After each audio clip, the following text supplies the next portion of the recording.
नमस्कार. मी सुधाकर नातू मुन्सन ग्रँडसन ह्या चॅनेलच्या मुक्त संवाद ह्या विभागात आपले स्वागत आहे. आजचा विषय वेगळा आहे, थोडा मनाला रुखरुख लावणारा आहे. विषय आहे कुठेतरी काहीतरी चुकतंय. कुठेतरी काहीतरी चुकतंय. हल्ली राजकीय वातावरण तर इतकं खराब झालंय की त्याला चिखलाचीच उपमा देता येईल आणि उत्तरोत्तर सारीच मंडळी त्या चिखलात बुडत चालली आहेत. त्यामुळे वर्तमानपत्रात हल्ली विशेष काही माहिती किंवा दखल घेण्याजोगं काहीच नसतं. त्याचप्रमाणे माध्यमांमध्ये देखील सारख्या त्याच बातम्या आणि त्याही कुठेतरी मनाला त्रास देणाऱ्या. आता माझ्या नजरेत नुकत्याच काही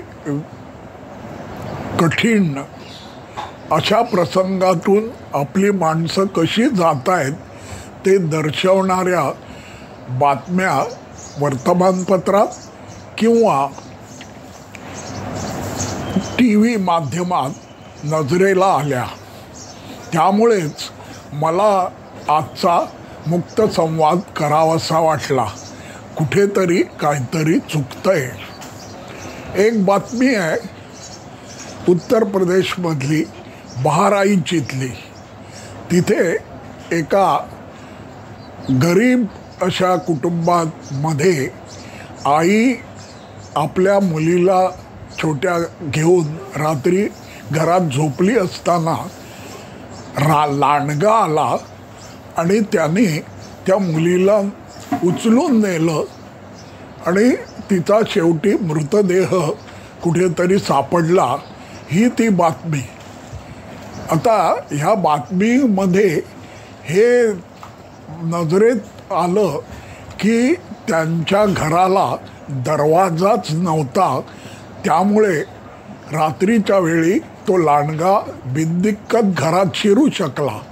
आता दरवाजा का नव्हता तर तो जो तिचा नवरा होता तो गरीब होता, श्रमिक होता आणि त्यामुळे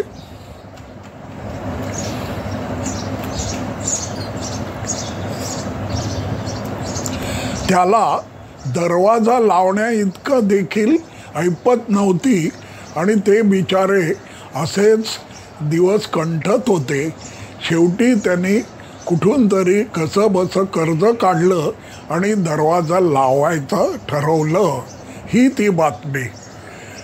म्हणजे काय परिस्थिती आहे बघा की एकीकडे उद्योगपतींच्या संपत्त्या गगनाला भिडत आहेत आणि इथे तळागाळातली माणसांची अवस्था साधं घराच्या दरवाजाच्या इतकीही लावणे इतकी ऐपत नाही, इतकी वाईट आहे. दुसरी बातमी देखील अशीच विषण्ण करणारी आहे. गडचिरोलीची ती बातमी आहे. तिथे आपल्या 2 बछड्यांना योग्य तो उपचार वेळीच न मिळाल्यामुळे, कारण तिथे काहीही सार्वजनिक आरोग्याची जवळपास सोय नाही, खेड्यापाड्यातला तो भाग, आणि सर्वात दुर्दैव म्हणजे त्यांचा मृत्यू झाल्यावर त्या मुलांना, बछड्यांना, बालकांना, त्या कुटुंबातील माणसांना, आई बाप कोण असतील त्यांना घेऊन चालत काहीतरी 10 किलोमीटर असं जायला लागलं. तेव्हा कुठे त्यांचं पुढे काय जी काय व्यवस्था असेल ती होऊ शकली. ही ती बातमी आहे. दुसरी बातमी ती देखील अशीच विषण्ण करणारी आहे. बहुधा नाशिकच्या जवळपासचं खेडं असावं, तिथे स्मशानाचीच सोय नाही. त्यामुळे पावसाच्या वेळेला मोठी पंचायत होते.